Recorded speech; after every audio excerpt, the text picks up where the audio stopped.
Okay. Hello, everyone, and welcome to today's event featuring Mary C. Daly, the President and CEO of the Federal Reserve Bank of San Francisco, and happy tax day. I just want to apologize in advance. I have a little bit of a cold, so I apologize. I'll try to not minimize the any negative impact for all of you from that, but just want to get that out.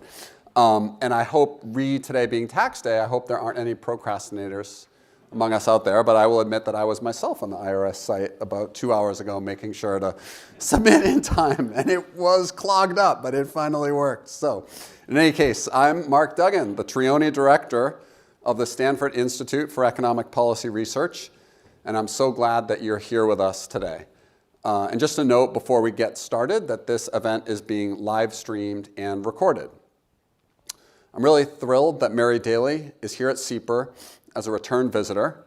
She was first with us 5 years ago, back in 2019, shortly after taking the helm of the San Francisco Federal Reserve Bank. She gave an excellent talk back then, and I know this is going to be a very informative and special hour with her here this afternoon.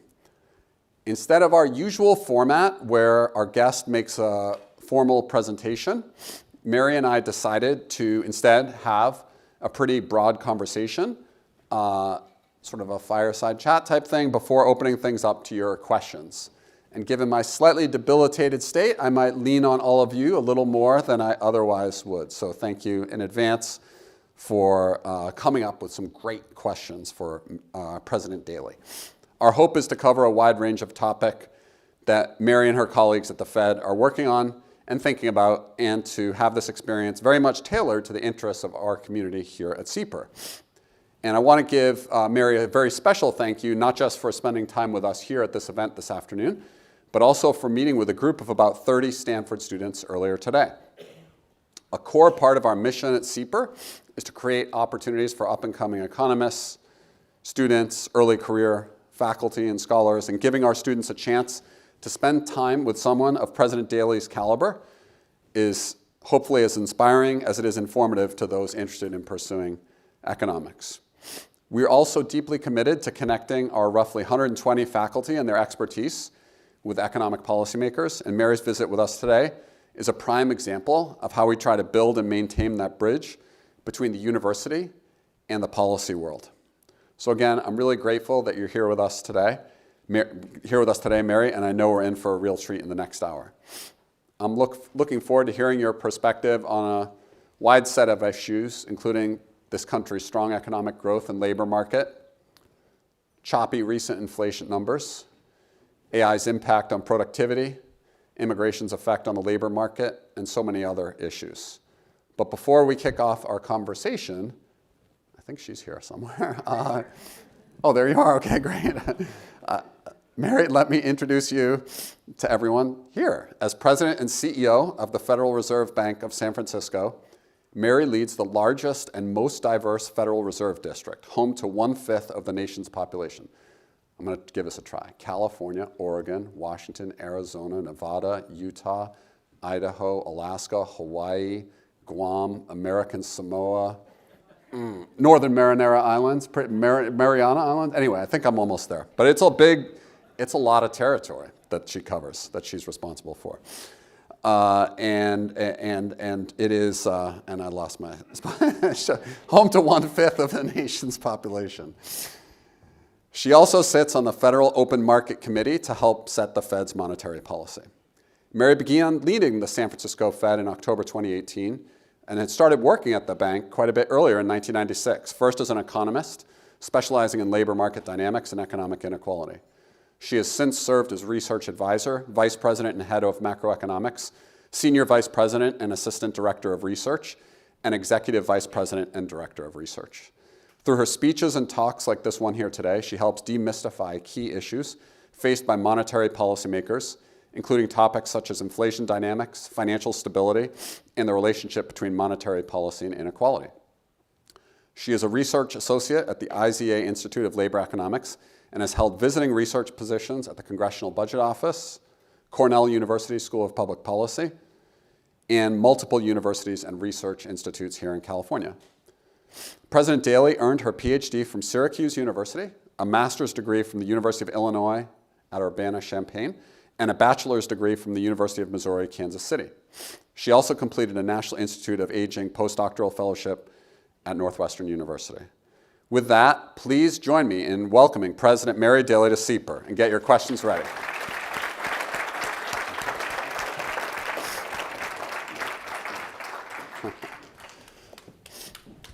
Okay, so it's okay, Mary? Or President Mary's Daly? preferred. Okay, Mary, okay, great. I just Although want you to be... can call me President Mary if you prefer. I mean, President Mary. people have various levels of comfort with what they address me as, and I'll take any of those. I don't want to make any mistakes. No, I'm just Mary's trying my fine. best up here. You're doing great, even okay. with a cold. Right, even with, okay. So you lead, maybe you can just, we're going to get into inflation, maybe R-star and other stuff, but maybe you can just, at a high level, talk a little bit about what your job is like. And Sure. as you come into work each day, it's amazing to me how big the area the San Francisco Fed covers, and just talk a bit about what it's like being the president of the San Francisco Fed and what a typical week or month looks like for you. Sure, and it's terrific being the president of the San Francisco Fed. I mean, it's a terrific honor to serve. We have a sign on the front of our lobby which says, "Our work serves every American and countless global citizens." It's a touchstone. I put that sign up the very first day I had the job as president, and it embodies what we try to do, what we work towards every day. So how does that translate into a day-to-day activity for me? Well, my job is actually quite varied. When I first thought about becoming a president, I had watched other presidents before me have the role, including one of my dear friends and mentors, Janet Yellen, who is now the Treasury Secretary. So she's had a lot of things which I can model. But seriously, which I asked her one day, "What do you like about being president?" And she said, "You have so many different things to do. Any day is different from the last day, but here's the things that you do," and this is actually how my day looks. On any given day, I spend a day like I did today, where I came here, I met with students, I met with professors at Stanford, I met with the Latino Action Business Network and learned about what the challenges of running Latino businesses are, how they are challenged to scale. Had an opportunity to come here and do this fireside chat with members of the community and think carefully about how we do our policy and how it affects people. So that's a given day. We would call that a day of public engagement. On any other given day, I'm reading research papers and talking to research teams and business leaders and market participants about, and the Shadow Open Market Committee, of which there are a couple of members here who are talking to me about how do you think about making monetary policy from an academic and modeling perspective. Sometimes I'm working on leadership issues about not just the Federal Reserve Bank of San Francisco, where we have roughly 2,000 employees, but also the whole Federal Reserve System, because Congress gave us 3 responsibilities that we all have to collaborate on. One is monetary policy, which you all know, dual mandate, price stability, full employment. That's a big part of my role. But we have 2 other mandates, including a safe and sound payment system and a safe and sound financial system, working in collaboration with the OCC and the FDIC. And so all of those things together mean that we have to work collaboratively, but also proactively to think forward about what could affect the economy and what could affect any of those mandates. Any given day, I'm doing those types of things. And one of the reasons we released my schedule publicly, but one reason is to help people feel transparent about what I'm actually doing. And what people notice who have looked at that schedule is I'm as likely to be meeting with a business leader as business leaders, as worker groups like unions, as community groups, as leaders of industry, et cetera. And all of that is important to how we do our job well. So I have a 3-legged stool of making policy. The data and the analytics and the empirical work, the models, and the engagement we have with all the participants in the economy. So we put those 3 legs together and we can craft the policy that actually fits the needs of what we're trying to accomplish. Wow, that sounds busy. Oh, I'm busy. But you don't have to do email? I get over 300 and something emails a day. So if you email me and I'm slow to respond, it's because I can't find you in the sea of emails. So it's best to text me. Okay, that's good to know. All right, well, let's get into something that's a little more, even a little, in the news a fair amount lately. So I just recently wrapped up teaching Econ 1, and I talk about in the class, I'm not a macro person, but I try to do justice to these topics like inflation and unemployment and so forth. And the fact that we get monthly inflation updates, and we had a recent update to monthly inflation numbers, which wasn't kind of what people were expecting / hoping for. So can you talk a bit about how that influenced your thinking, and just, it's one data point, but maybe you can talk a little bit about how you're thinking about 2024. Sure. So the most important thing about any particular data release is to remind ourselves that any particular data release is filled with potential signal and potential noise, and we have to be able to think through it. The way I characterize that is we as a Fed and any of the work that we do is not data point dependent, it's data dependent, and data is a plural word. And so we're looking at whether you call it a dashboard or the preponderance of evidence or just the full slate of information. These are pieces of information coming in that help us project where we're going to be heading. And the important thing is that projection of where we're going to be heading, because if we can't make policy for whatever's just come in, that's a backward-looking number. We have to think about how that number influences what the most likely path is going forward. Now, for me, when you said that we were surprised by the inflation data, I think it's not as surprising to me as it might have been to some, is that inflation was always going to be a bumpy ride. There's no time in history where inflation just comes down without bumps along the way. So having bumps along the way is not particularly surprising. And one of the things that I really reflect back on is look at 2023. The early part of 2023, it was very sticky inflation. It was mostly flat. And particularly what we call super core, which is the core inflation absent housing or taking housing out, which is the service industry, that was particularly flat. But then in the second half of the year, inflation fell rapidly. So we have to be thoughtful about not getting too confident that the latest sticky inflation is an indication of where we're going forward. And we can't get too confident that our projection that inflation will gradually continue to come down is going to materialize. And it's one of the reasons you hear Fed officials and myself talking about data dependence. It's really, how you're going to react to the economy, but then you have to see what the economy is bringing to know what that reaction should be. And since one might think, well, doesn't that mean you're always behind? I would answer no. It means that we meet uncertainty with a good deal of awareness that getting too far ahead on either thing would end up with a policy response that either was too strong or too weak. And the worst thing we can do right now is act urgently when urgency isn't necessary. The policy's in a good place. We're in the ready position. We can respond as the economy evolves.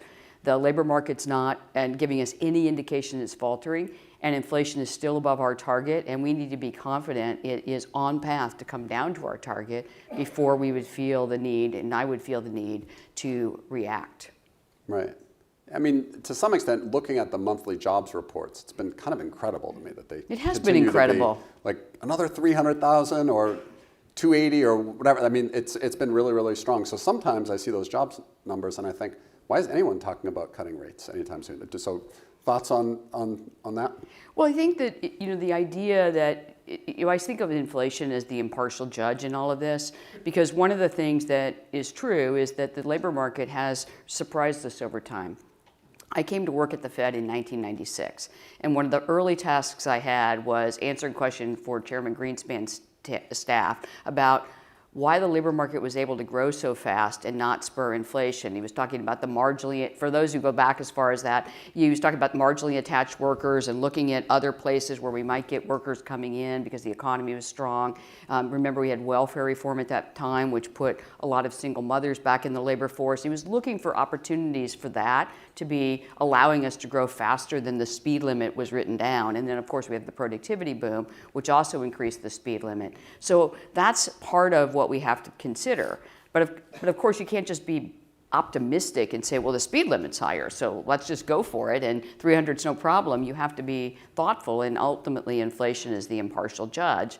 And by that I mean inflation will tell us whether we are running beyond our sustainable pace. If supply and demand are out of balance, we'll see it in prices. And we can't just look at the published information because, again, that's telling us what just happened. We have to ask businesses, are you raising prices? What's the frequency and magnitude of your price changes? Are you passing through? And do you think you have pricing power? Are workers asking for wage increases? Are they asking for them beyond what you think is their productivity gains? All of these things are part of why we do public engagement. I get asked a lot, why do you do so much public engagement? And it's really because that helps us be forward-looking and ask, where's the economy heading, not just where it's been. And so, yeah, I look at the jobs report and I say, wow, that is very strong. And with inflation printing as high as it is, there is no urgency to cut rates. So if you'll notice, I spend and have spent, and other Fed officials spend a lot less time talking about rate cuts than the media does. Right, and one of the reasons is because the economy is growing at a solid clip, the labor market's strong, and inflation is still printing higher than target. It's interesting because I got asked recently by a journalist about my thoughts on why it is the case that the U.S. economic performance has been so much stronger, let's say, than in Europe or in many other industrialized countries. And I was just in the UK and France last month, and I can tell you, like 3-hour lunches and really enjoyable times. Maybe they have the better work-life balance, but it's different. Their economy is somewhat different. I don't know if you have a sense of from that perspective, looking at us in a global perspective, the U.S. versus other industrialized countries. Is it, we here in Silicon Valley, we heard last month from the CEO of NVIDIA, which is a company that's just, sort of in your district has just exploded in terms of its opportunity and so forth. But I don't know if your thoughts on what makes the U.S. special.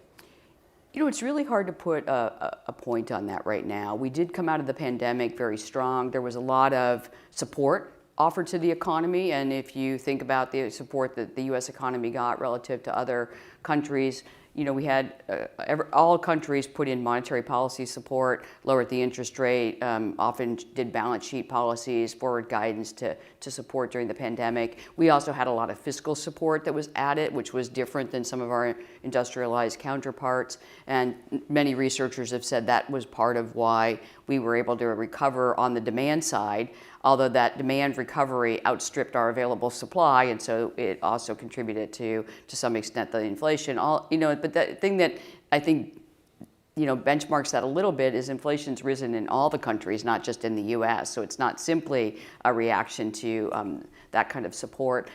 I was in right before the year turned, right before in the last part of 2023. I was in Frankfurt at a conference and in the UK. And I had meetings with policymakers and others, economists and businesses. And what I learned is they keep saying, well, what is the U.S. doing? Because we would like to do it. Because we have good growth, we have a solid labor market, we don't have that constant fear of recession. At this point now, most people are less afraid of recession, and we've sort of shifted the whole conversation from, is it going to be a recession, or is it going to be no landing? So there's always that soft landing in the middle, but it was recession or soft landing. Now it's soft landing or no landing. And it is that conversation that our European counterparts wondered why they aren't having. And there's a real consensus there among the people, it seems, that the economy is not delivering the outcomes it wants. But I would offer that's similar. If you look at the published data, you are really you feel good about the U.S. economy, and our progress on inflation, while we're not there yet, has been very good. It's been significant, but we're still not there yet. But the growth has been something quite remarkable. The question is, why do we have a vibe session, as some like to call it? Why do consumers and survey participants feel like they're a little more pessimistic than the data might say? And I think the same is true whether you're in the European nations or the U.S. There is a difference between the inflation rate falling and the price level being high. And right now, we had a big run up in prices and inflation's coming down, but 2% on a higher base really doesn't feel the same as 2% on a lower base. And ultimately, when I go into communities or businesses, they say I'm paying twice as much for X, and now it's rising at over, almost 3%, between 2 and 3%. And that seems worse than when it was a lower base and rising less. Right. And I think that ultimately explains a lot about why in the US we have a vibe session, and in Europe, why they're still not completely confident that they're going to get out of this without some upheaval in terms of a labor market outcome and things. But the U.S. is in a better place. There's no doubt about it. I always hate to describe it to our ingenuity and fortitude, so I'll just keep it with, I think people they were hungry to get back after the pandemic, and they're spending and working like no one expected.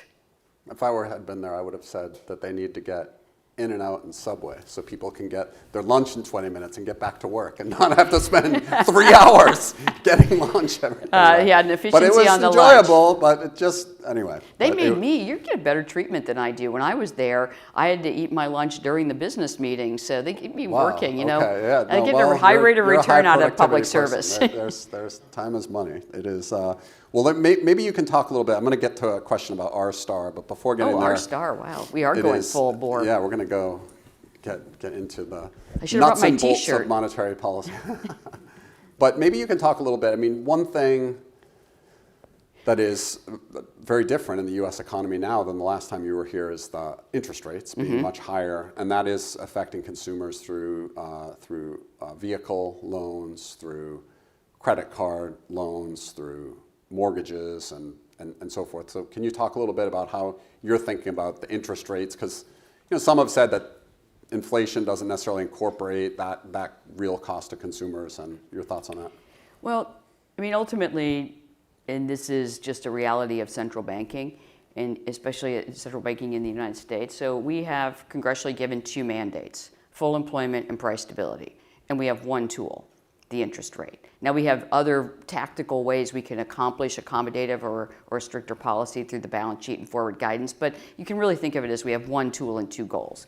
So it is absolutely the case that when inflation rose and was persistently high, then we have to raise the interest rate to combat high inflation.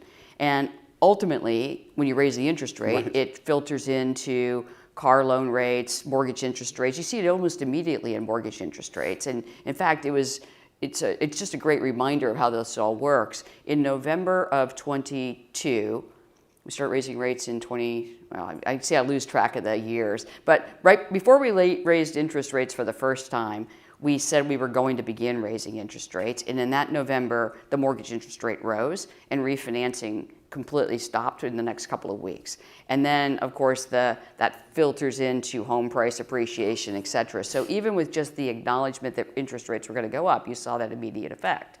That, of course, influences borrowing costs. It raises borrowing costs, and individuals say, well, now it's going to be more costly for me to buy a home.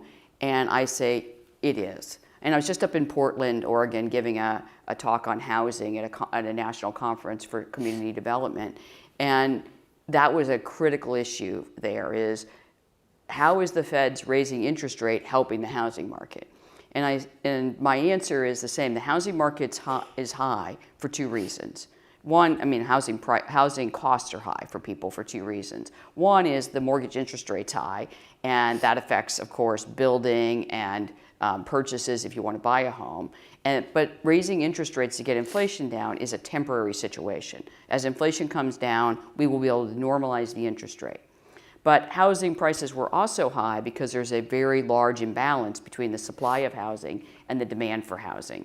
And when we had rapidly rising inflation at the 7% level, that was affecting home purchasing material, home buying, because it was affecting construction materials. They were rising rapidly. You couldn't get them. Remember that people couldn't build or finish homes. You couldn't remodel homes. And so that was also not working for Americans.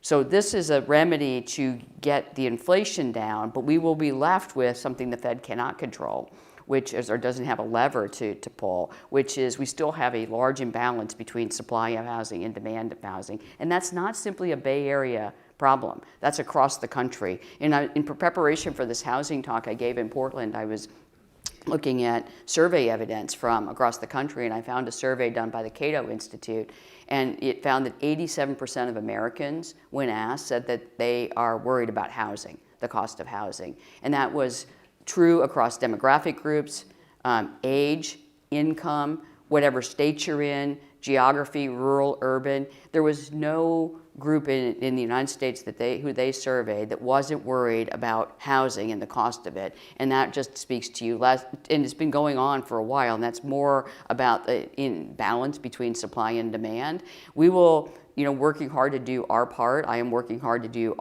my part in terms of bridling inflation and bringing it back to 2%, but it won't solve the broader problem we have that we need more housing. Right. That is especially true, well, it depends. I'm not a housing economist, but it seems like that is very true here in California. I don't think you have to be a housing economist to know that we have problems in the Bay Area and California in housing. Right. Okay, so one key factor for monetary policy is R-star, and the so-called neutral or natural rate of interest. And some economists have argued that it changed as a result of the pandemic. And what are your views on R-star and its potential implications for monetary policy going forward?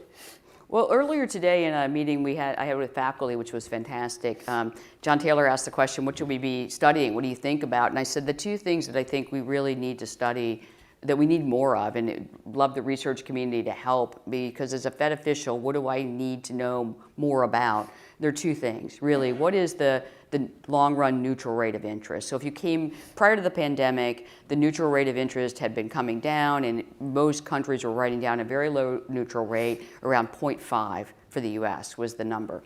And that was combined with the sense that we were consistently across the globe going to be fighting inflation from below our target, that inflation was going to fall short of 2% or whatever the target was in a particular country, and central banks were going to need to be pushing up inflation to get to target so that we didn't end up in the proverbial Japan situation where you had deflation. So that was prior to the pandemic. With the pandemic, there was a lot of disruption to global supply chains, and productivity and other things have been thinking they might change. The demographic, the aging of the population still going on, but the bulk of it that might have changed, the savings equation might have changed. Those are all factors that people are offering and saying perhaps the neutral rate of interest has risen, and perhaps we'll be fighting inflation as a central bank from above our target, coming back to something we're more familiar with if you look at our whole history since 1913. That's not a question anyone knows the answer to. So you do hear people saying, oh, it's risen, and you do hear people say, no, it hasn't, but we actually don't know the answer to that. So from a policymaker perspective, how I approach it is the star variables, as we call them, are very hard to measure. There's R star and there's U star, the natural rate of unemployment. The only one we have any certainty about is pi star, which is the inflation target, because we make it. We said it was 2, and we know it's 2. But we don't know what the natural rate of unemployment is, really. It's not a truth variable. It's an estimated idea variable. And R star is the same. So I think that that's a really open field of research for my own sense. I completely take in the idea that it might have changed. We can't put 0.5 down and assume 0.5 is right. We have to, and I've said this publicly before, this won't be news, but I think it's information, is I look at all the estimates done by researchers. And by the way, you can look at estimates, you can look at 15 models, and you can find answers that are negative, and you can find answers that are 11%. So that's the range of estimates that models will give, because we don't have a perfect way to estimate R star. You sort of experientially learn where it is within a range. For my own thinking, I think having something going in that's between 0.5 and 1, which is where a big number of the estimates sit, is a reasonable thing to think about. But as a policymaker, and that was true with the labor market, it's when we talk about 300,000, our estimate of the steady state level of, or the normal weight we should be if we're in balance is 100,000. Well, and we're getting 300,000, that says, oh my gosh, we're 200,000 a month over at least. Well, again, we have to learn experientially, and in those worlds, the inflation rate is the impartial judge. On R star, if you think it's lower than it is, you'll see it in the economy. and you'll see it persistently, and then we'll be able to adjust the policy rate to accommodate that. Okay, great. All right, that's super interesting. And I wish I were taking notes, although we're videoing it for the next time I teach Econ 1. Now with generative AI, you can transcribe. Well, you could have done that with other things. You can do that with the transcription service. But I'm glad that you mentioned AI. So here we are at Stanford, and it's hard to walk 15 feet on this campus without someone talking about AI. So many people are excited about the potential productivity increment that AI could generate, but also concerns about distributional consequences and so forth.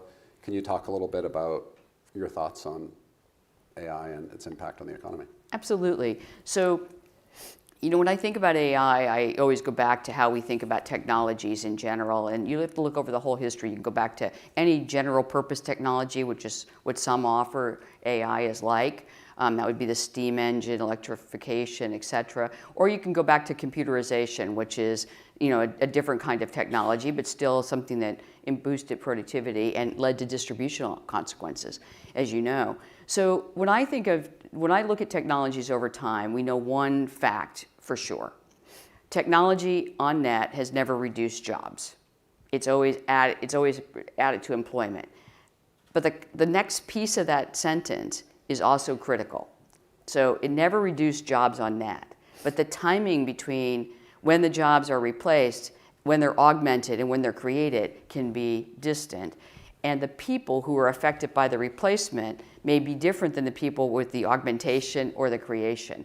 And that's where these gaps form when you get distributional consequences. And I don't think that we should believe without work that generative AI is different than that. Generative AI is especially, but AI more generally across all the AI parts, whether it's machine learning or generative AI and all the things in between, they have the capacity to make life better for many people. And following David Otter's thought process, and I think about it this way too, not because it's just the theory tells us that, or you can sort that out, but because we talk to businesses. And what we learn from businesses is, first of all, they're not doing the normal replace, then down the road augment, and then down the road create.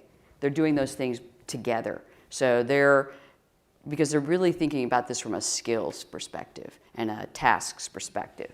So I have roundtables regularly from different groups and small, medium, and large businesses. What I'm hearing a lot from small and medium businesses is this, that we are testing these tools, often experimenting before we go to production, and we're using lower risk activities, ones that they're back office operations, we have a lot of auditing going on, we're trying to see if it's going to be useful for us. But let me give you an example of one that I think is really, it kind of helped me understand.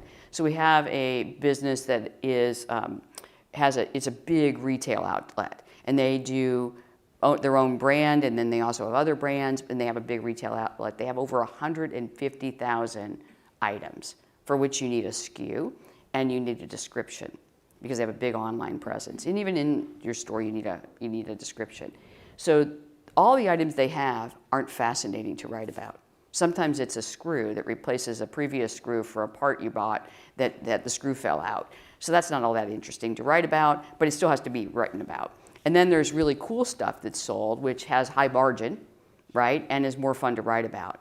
So they have a copy editing staff and copywriting staff that writes these descriptions, but they're using generative AI with the copywriters to produce first drafts of all these SKUs, and then auditing to say, okay, did the screw get the right description? If it did, fantastic. Those screws can now get the Gen AI product with auditors, and my copywriters, copy editors can now be writing about the very high margin items that are more fun to write about. Oh, and importantly, my copywriters can now work with the sales and marketing teams to write descriptions that make our products more interesting. So we asked this person, point blank, are you replacing, augmenting, or creating? On net, probably creating. For the time being, no net reduction in headcount, but definitely a change in tasks and the kinds of people hiring. So replacing some of the skills, so probably not going to hire as many copywriters down the road, because we don't need to get the 150,000 done by just that human team. but definitely expanding the interesting tasks that the copywriting teams get to do, and having to hire prompt engineers to try to train the models for the instances used, and then wanting to hire, not having to, but wanting to hire strategists who know how to use Gen AI, can look at all the other products that are product areas where they could have business process improvement. And I think of that as different than the past. And so then you ask, so my main talking point with generative AI is how it looks down 5 years down the road, 10 years down the road, in terms of, has it had unwanted distributional consequences or had harming effects on privacy? That's completely up to us. Technologies don't make those decisions. Technologies are just tools. People make those decisions, and we have something that's really powerful, potentially productivity enhancing, but it's going to depend on how we use it, what the guardrails around its use are. Firms are already using it. People are already using it. If you're a geeky tech person, a little bit like me, I would say that when ChatGPT was launched in November of 2022,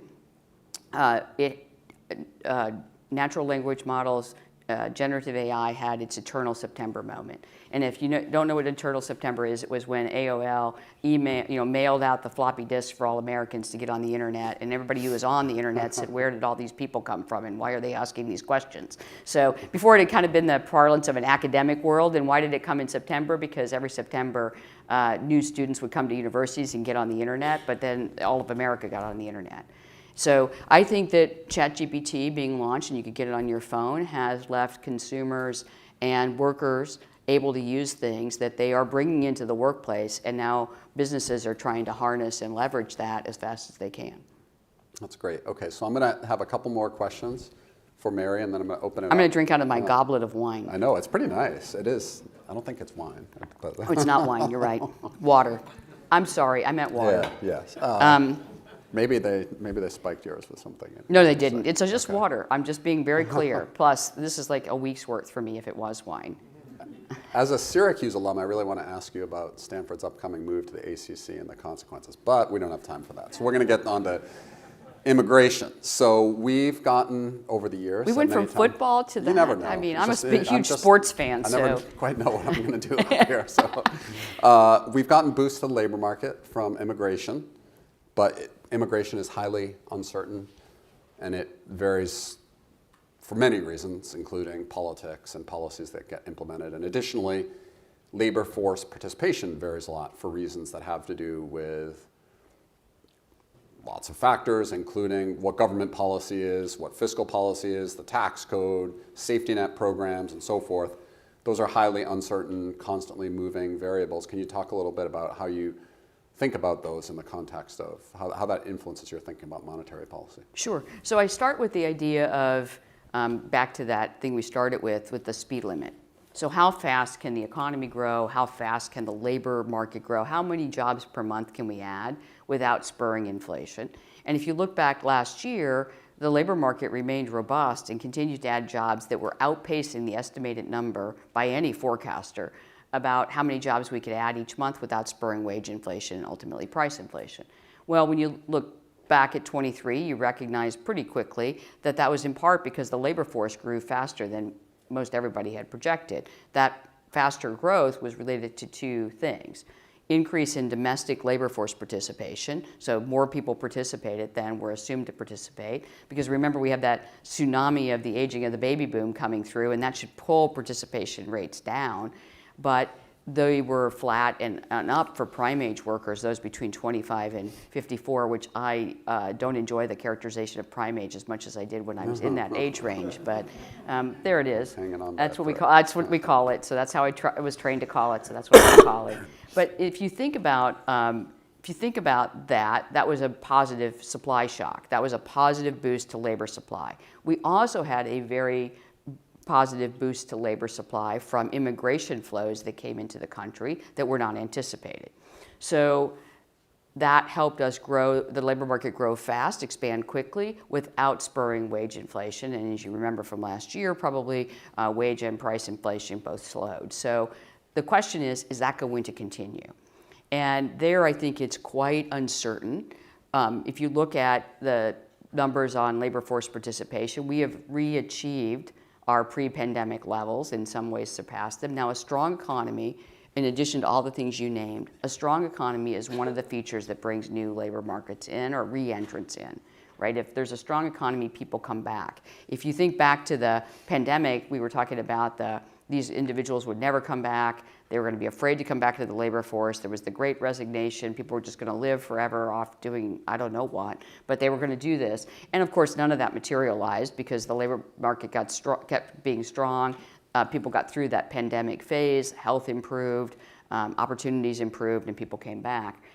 How much more do we have in there? It really depends on how much we can exceed what we have historically seen in labor force participation. It could be that retirees return. That's possible, but I don't think we should count on that. Prime age participation at 25 to 54, it would have to go up beyond what we've been seeing in the last couple of decades or more, and that's hard to get to. And then on the immigration, that is really affected by policies on the border, by the labor market. So it's policies at the border, but if our economy slows and there are fewer opportunities, it isn't as worthwhile for people to cross the border and work in the labor market from another country. So there's just all these factors that make a big uncertainty on that. So I have taken some signal in my own projection for labor force that we have a little more room to expand the labor market, but I haven't taken the full signal. The Congressional Budget Office said, well, let's just, they had a thing where I'm sure you saw, that they extrapolated and said, here's our projected immigration flows. And that's a reasonable projection. But as a monetary policymaker, I don't feel like I can safely incorporate that into my baseline. That is a upside risk to supply, which would be welcomed, to have increased supply in labor force, however it comes. It could come through domestic participation. But it is not something that I can count on when I'm making policy, because it would end up in that state that I talked about we do not want, where inflation gets stuck at a high level. And given the toxicity on the economy that has, it's something I'm unwilling to take in fully until I see it materialize. Great. Okay. Thank you for that. So let's turn a little bit. I know this is a session about monetary policy, but I'd love to hear. It can be a session about anything because you're the boss. I don't know. Not sure. I don't have 2,000 people working for me. I don't know how you do it. I've got 30 working for me, and I'm tired, so you've got a lot of energy. It's impressive. I've got a lot of help, too. I mean, you don't run an institution like the Fed without a lot of people working on behalf of the same thing. So we have all those things I named. There are people working in those groups, but there's also people leading those groups. And I benefit from all of the people who work with me side by side. And you've been there 28 years. Why do we do this? I mean, why? Sorry. It's okay. You're younger than me, so you feel like that's still okay. But it's not. You're going to get to an age where you're going to say, why are we counting? And I told you I'm a sports fan, so when Peyton Manning was told how many, he used to be the Indianapolis Colts quarterback, for most of his career, he said, wow, you've played X number of games. And he looked at the commentator and he said, why do you do that? Every day I tell myself I'm not old, and then you pop out with, yeah, I am. I mean, why? Okay, but I have worked at the Fed for a considerable number of years, all of them wonderful. Yes, okay, wonderful. So I'm just curious what you think of the United States' current fiscal trajectory. So I've worked there long enough I should start. Before I give you the answer I was going to give you, let me remind everyone here that monetary policy and fiscal policy are completely different things, and fiscal policy is made by our elected officials. We elect them as citizens, and they are the people making those allocated decisions. So the Fed plays no role in those types of things, and we have no tools. So I want to make sure that I'm stating that clearly. But what we do know, and I can say this as an economist, and we have a long history of the Federal Reserve saying when it thinks we're on an unsustainable path. And I just think this isn't coming from the Fed. Anyone looking at our budget and our debt can say that this is probably an unsustainable path for our economy, and that at some point there will be a rebalancing. And the thing that I feel concerned about is not about being a Fed official. It's really about being a person who met with those young people today, those students. And I'm asking myself, if we don't manage our budget, we give the debt, accumulated debt, to the next generation, and they have less to work with. And so that hasn't changed in a long time. Chairman Greenspan said that, Chairman Bernanke, Chair Yellen, and just recently, Chair Powell, when he was in San Francisco, said that to Kai Ryssdal's question. I don't know if you ask him that same question here at Stanford, but it is a normal question. It has nothing to do with being at the Fed. It has everything to do with looking at the economy and asking, how do we sustain the spending we have against the population we have and the productivity we have and the growth we have? Okay, one more question for me, because I want to just ask you about California's economy. Okay. Because California is the biggest state in your portfolio, and we are here in California, and we have launched recently at CEPR, the California Policy Research Initiative, so we're trying to be helpful to state and local policymakers here in California. So right now, if you look, though, at economic indicators, California is doing spectacularly well in some respects, but also is struggling in some other respects. So if you look, as of last month, we have, for example, the nation's highest unemployment rate. And we've had some troubling numbers on various measures of inequality, depending on how you look at them. But at the same time, we also have some of the world's leading technology companies here. And so in certain respects, I think the state is in a really enviable position to have these fantastic companies located here. But what do you think explains this apparent discrepancy in our state?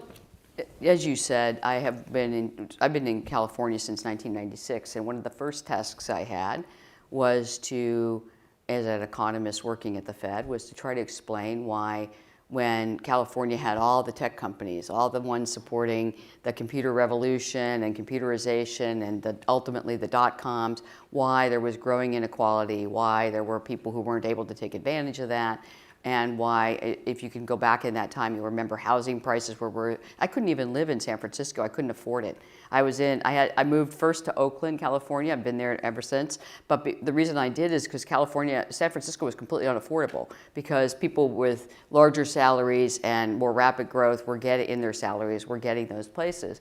And it hasn't really, the levels, the challenges really haven't changed. The levels fluctuate over the business cycle, and now we have the same challenges you're seeing, and the pandemic didn't make that better, it made it worse. I mean, the pandemic showed us, it was always there, but it showed us an economy of haves and have-nots. The haves were defined as anyone who could work from home and still make their money, make a living, because companies weren't going out of business, they were employing you just were doing it at home. And then all the people who either lost their opportunities in the labor market, were laid off or let go, businesses closed, or those who had to come in and find that they were taking, what at the time seemed like very large health risks, and were large health risks while they were trying to do these things. That has persisted, and so now we find ourselves with the high inflation really being a challenging thing, because if you're able to generate income and you're able to, continue to earn, and you're making a high wage, working for some of the really robust companies in the state, well, then you're able to you're not happy about inflation, but you have a way to insulate yourself from the worst effects. Inflation is the thing that affects those least able to bear it most. And for that group of individuals, they have, of course, a robust labor market, but not always in a way that translates into a robust growth in their well-being, because inflation's chewing it away. So I think these are the same challenges we have, and what explains the discrepancy is often what explains the discrepancy in my judgment. The jobs we have that are being created are not always matching the skills of the individuals who could take part in them. And then, of course, the more rapid growth in the economy we have isn't being matched with increased housing. And if you make housing very expensive and you don't have the skills to partake in the more valuable jobs in terms of wages, then you're going to end up with a recipe where good growth brings inequality. And California's been dealing with those issues for a while. What's different now than I've seen before is that California and the coastal states are not the only ones dealing with this. Now I see that in Idaho, in Utah, in Arizona, even in Nevada, that there are these divides that are forming that look very much like what California looked like when I first came in 1996, that Boise, Idaho is one of the fastest growing cities in the country, And house prices are now so high that the people who grew up in Boise, Idaho can't afford them. And it's a booming economy. If you go there, everywhere they have opportunities, but the people who had lived there the whole time don't really feel like they're partaking in those opportunities. And so it's a more general question than just in California. On the unemployment rate, I mean, one thing that I also learned is that the unemployment rate is high in different states. Nevada has a similarly high one. Utah has one of the lowest ones in the nation. And ultimately, it has a lot to do with the age of the population and the amount of churn in the labor market. A very active and dynamic labor market has more churn. And the more churn you have, the higher the unemployment rate is. So it doesn't mean that we shouldn't use the metric. It just means that the way I've learned to look at it is you take the unemployment rate in any given period in any given state and compare it to the average unemployment rate in that state over time. And there, California looks very similar to other states in the nation, which is the unemployment gap is falling as the economy is strengthening, but it doesn't leave people necessarily with the same level of returns. Okay, so let's take at least a few questions from the audience. I feel bad because I so enjoyed asking you questions. I took way more time than I should have. But in any case, let me start right here. David and then Ken. David right here in the front row. You did pretty well for a cold. I don't know. You energized me, Mary. It was great. Yeah. First of all, thank you for being here, Mary. So I want to know if you or any specific group at the Fed or any of the Fed banks do some scenario planning for potential shocks to the economy, which could be very, very difficult to deal with. For example, it's not hard to imagine today that the U.S. could be involved in a major war. And what that might mean, both, there might be some significant defense increase spending, but also the markets probably aren't going to react well to that, and kind of how you're seeing, what do you think monetary policy might look like to deal with that short term?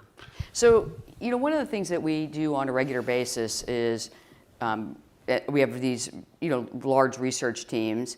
They're often not as big as they are valuable, but we have valuable research teams both at the Board of Governors and in every reserve bank.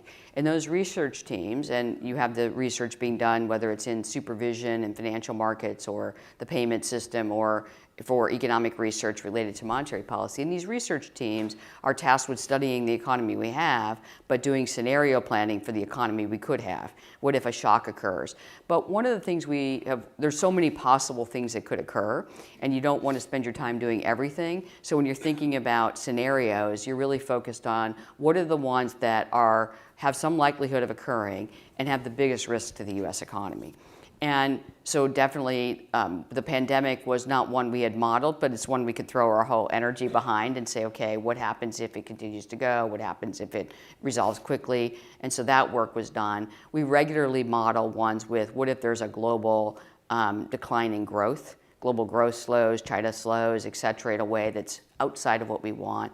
With geopolitical tensions, which is how I would define them, we've had a series of geopolitical tensions. We first had the war in Ukraine that still persists, and then we had the war in Gaza and Israel, and now it's been escalated to some extent by the recent involvement of other countries, or Iran in particular. So all of that creates geopolitical tension. And then we ask ourselves two questions regularly, which is, what is the impact directly on the U.S. economy, and what's the impact on how people think about the economy, right? Because you can have a direct impact or an indirect impact on the numbers, but you can also have an uncertainty impact. And we already have a lot of uncertainty in the economy about how it's going to go. And so if people become worried about geopolitical tensions to spill over, that can increase uncertainty. So we absolutely do these things. I mean, I'll tell you the models, as any economist in the room will tell you, the models are not very sophisticated at imagining the shocks of these things. And so you have to basically say,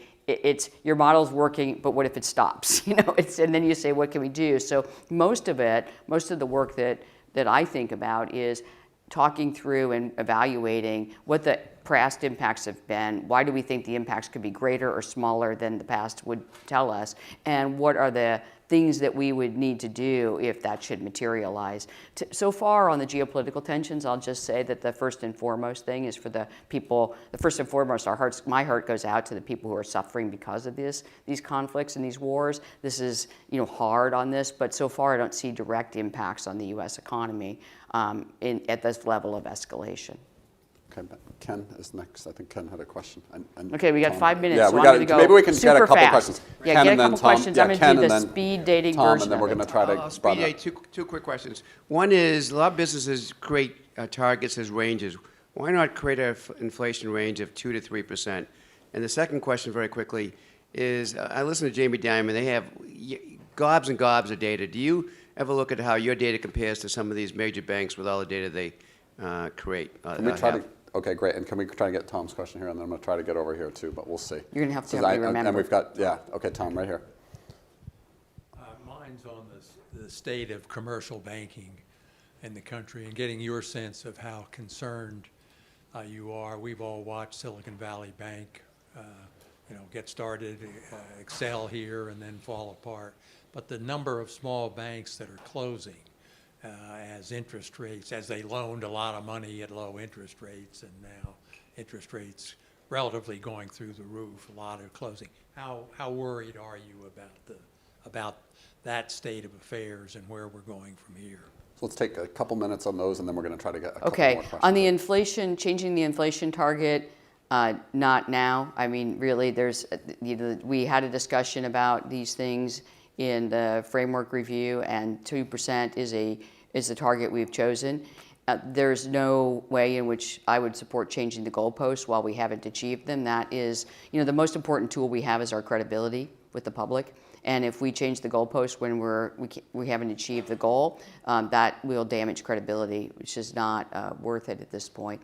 On the I'm sorry, I forgot the second. Sharing data. Yes, we have a lot. So all the information that you see, we have access to information similar. It is a really information-rich time period that we live in. There's lots and lots of information. But information alone is not the answer. You have to have the information, you have to have the analysis, and you have to look forward by hearing what people are actually doing as they go through that. So yes, we have information that's similar to what the large banks have and many other entities that collect it.